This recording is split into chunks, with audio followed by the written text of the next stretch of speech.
Did you know that one of the world's most famous diamonds allegedly caused suicides, financial ruin, and beheadings for those who possessed it?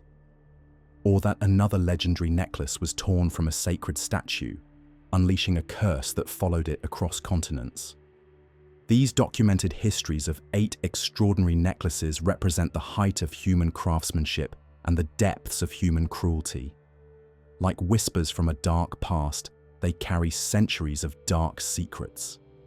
From pieces that vanished during World War II to jewels that witnessed the fall of empires, join us on a journey through conquest and tragedy.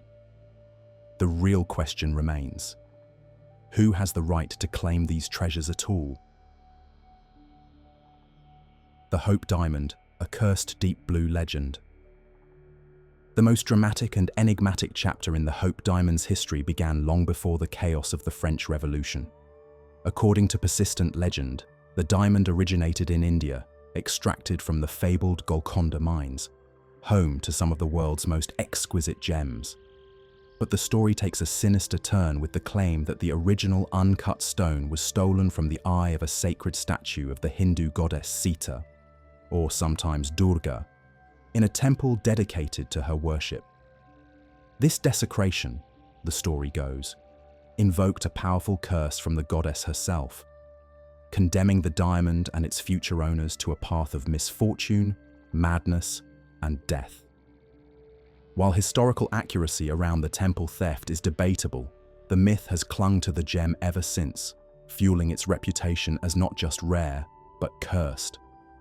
That sense of doom only deepened when the diamond, by then known as the French Blue, entered the royal collection of Louis XIV in 1668.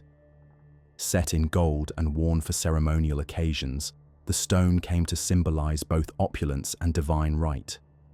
But its fate changed forever in 1792, as revolutionary fervor swept through France. In the violent unmaking of monarchy, the French crown jewels were plundered. The French Blue vanished during this looting, its disappearance not only a crime, but a symbolic dismantling of royal authority. For 2 decades, the diamond's whereabouts remained a mystery. Then, in 1812, curiously just 2 days after the statute of limitations for claims on stolen French property expired, a smaller, darker blue diamond appeared in London.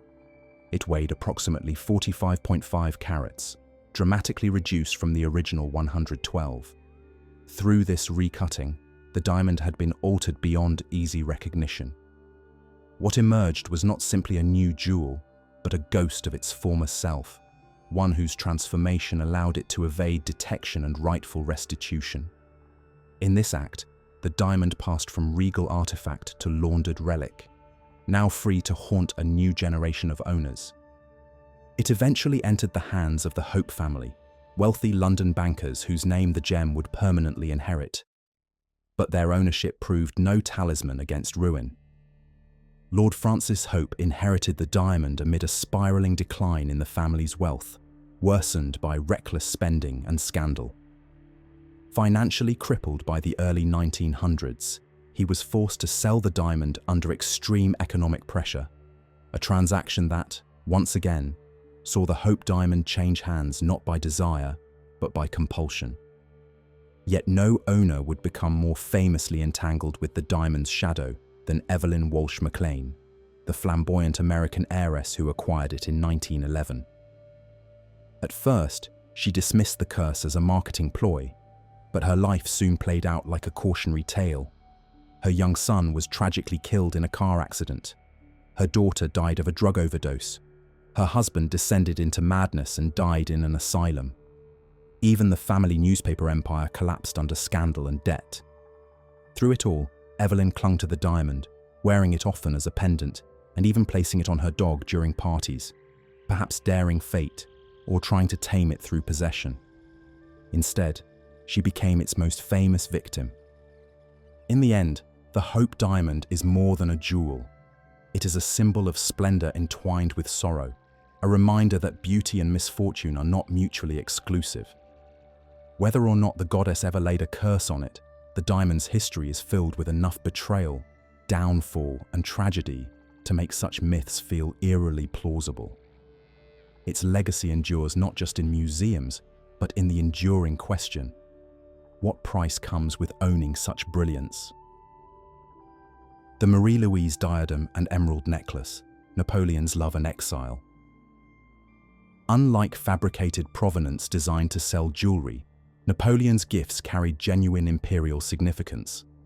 Yet the emerald parure he commissioned to celebrate his dynasty would witness his empire's collapse, with its magnificent stones ultimately scattered like the remnants of his fallen reign.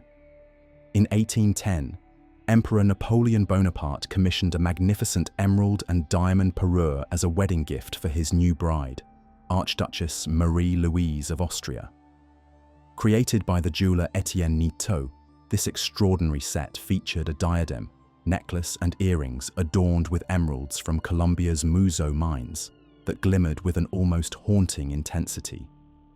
The diadem incorporated scrolling platinum filigree and laurel wreath motifs, with large emeralds framed by diamonds, the green stones symbolizing fertility and hope, reflecting Napoleon's desperate need for a male heir to secure his imperial legacy.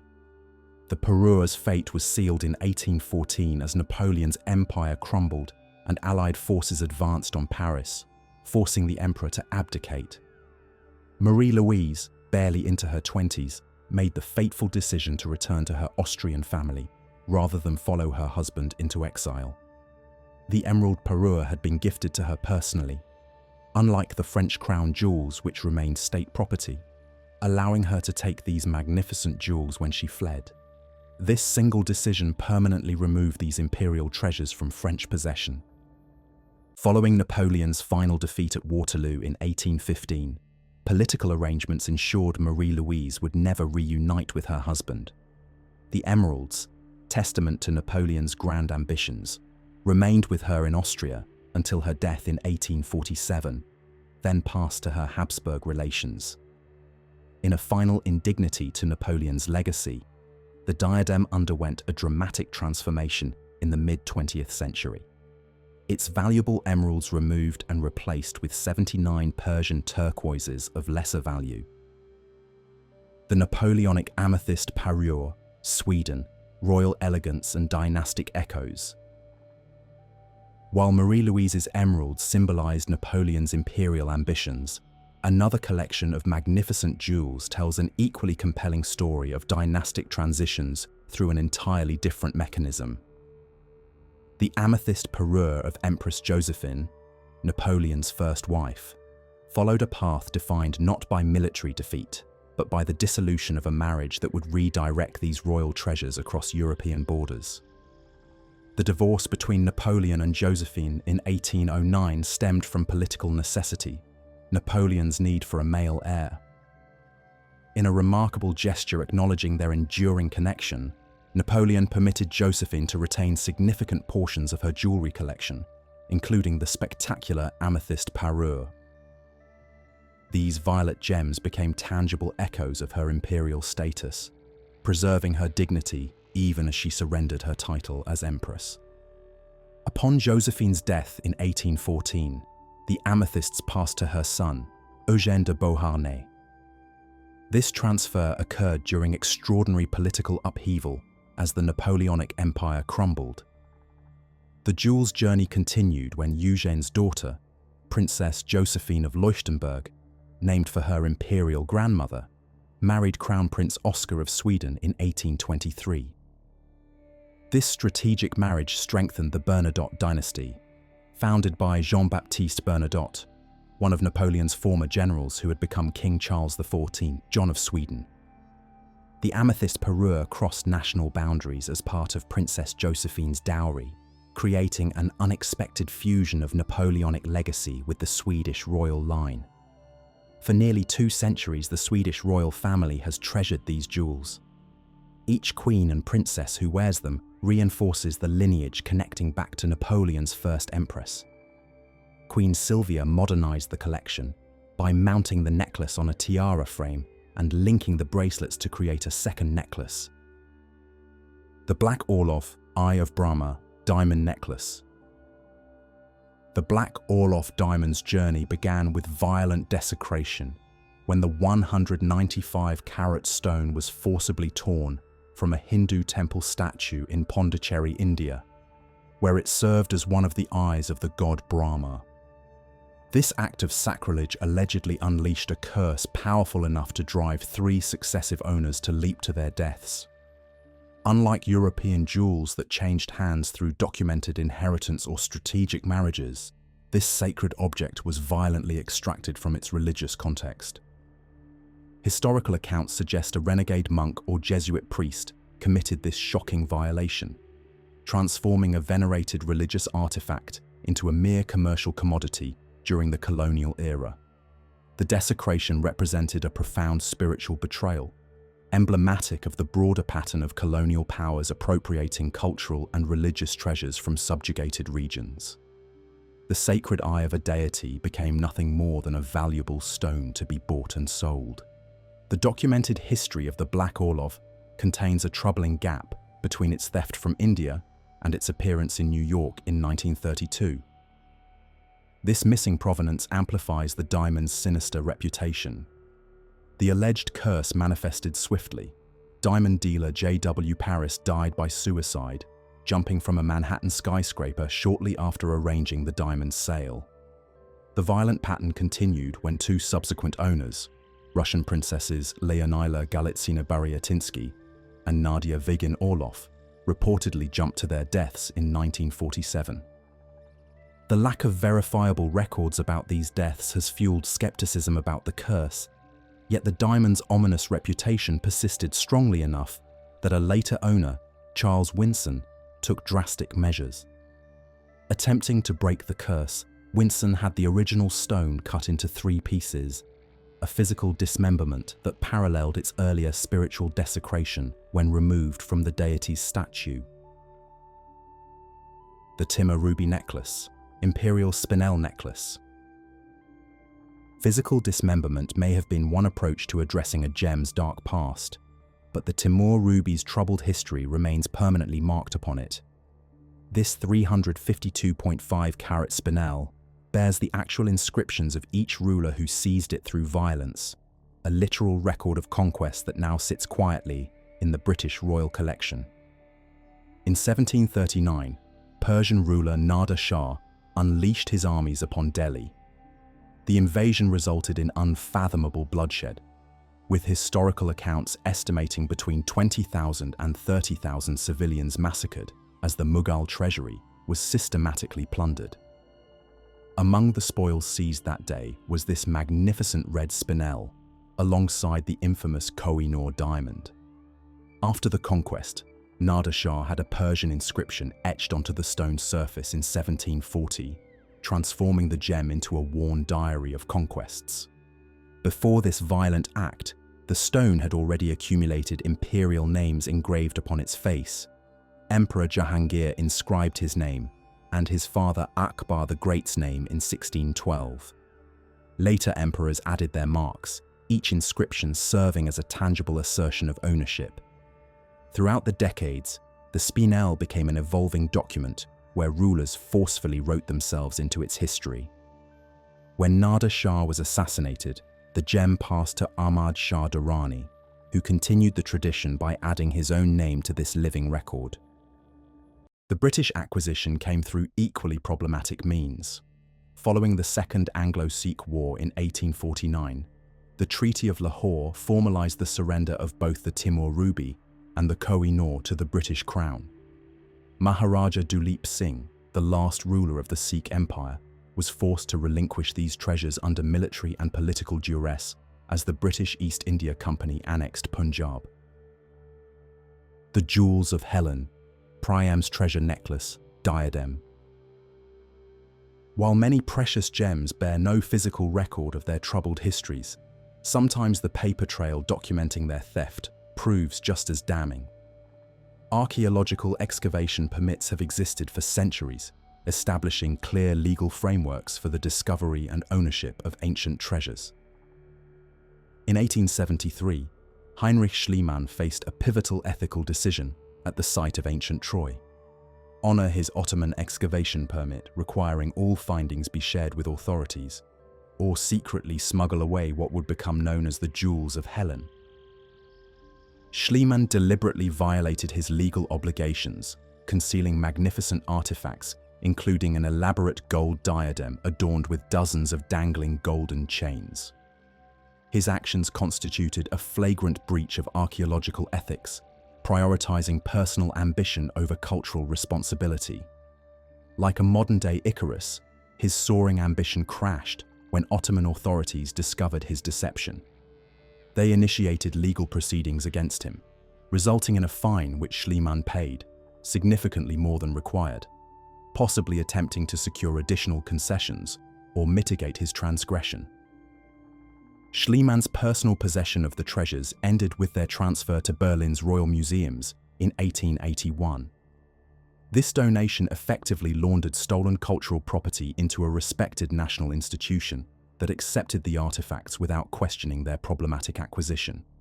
The museum displayed these treasures until a second theft occurred during World War II's final days. As Soviet forces occupied Berlin in 1945, Priam's treasure, including the ornate diadem, vanished from its hiding place in an underground bunker. For nearly 5 decades, Soviet officials consistently rejected any knowledge of the treasure's whereabouts, creating an international archaeological mystery. The truth finally emerged in 1993, when, following the Soviet Union's collapse, Russian authorities acknowledged that the treasure had been secretly held in Moscow's Pushkin Museum vaults since the war, adding another layer to the complex ownership saga. The Delhi Durbar necklace, jewels of imperial dominance. Unlike items transferred through archaeological theft or wartime plunder, the Delhi Durbar necklace represents something more calculated, a deliberate creation designed specifically to transform colonial resources into a physical manifestation of imperial power. Commissioned in 1911 for the Delhi Durbar ceremony, this extraordinary piece was crafted as political theatre, intended to showcase British dominion over India through the strategic assemblage of gems from conquered territories. The necklace's 9 cabochon-cut emeralds originate from Colombia, arriving in Europe through colonial trade routes. These deep green stones eventually became part of the royal collection when Queen Mary's grandmother, Princess Augusta, Duchess of Cambridge, won them in a German lottery. They briefly left royal possession before Queen Mary reclaimed them, completing a journey that embodied the imperial tendency to appropriate and recontextualize colonial resources. At the necklace's center hangs the Cullinan 7 diamond pendant, an 8.8-carat stone cut from the legendary Cullinan diamond, a staggering 3,106-carat gem discovered in 1905 in South Africa during the height of British colonial control in the region. This massive diamond, presented to King Edward VII in 1907, was subsequently cut into several stones, including the Cullinan 7, which became a central element in the necklace's design, symbolizing Britain's extraction of mineral wealth from African territories. The 1911 Delhi Durbar itself was a monumental display of imperial authority, where King George V and Queen Mary were proclaimed Emperor and Empress of India. This carefully orchestrated ceremony combined elements of Mughal tradition with British pomp, creating what historians describe as imperial control, designed to awe colonial subjects. Queen Mary's wearing of the necklace, a dazzling beacon of imperial dominion that outshined even the elaborate pageantry of the royal procession, paired South African diamonds with emeralds to visually reinforce Britain's vast colonial reach. The Spanish Inquisition necklace, misnomer and mystery. The erasure of cultural identity proves as valuable as gems in the tale of what was long known as the Spanish Inquisition necklace. This magnificent Indian creation exemplifies how colonialism extracted physical treasures while rewriting their histories. When Harry Winston acquired this spectacular piece adorned with 15 Colombian emeralds and 374 diamonds, he erased its authentic Indian heritage by inventing a European origin that would persist for half a century. The necklace's journey through political upheaval began with Tukoji Rao III, the Maharaja of Indore, who faced mounting pressure from British colonial authorities.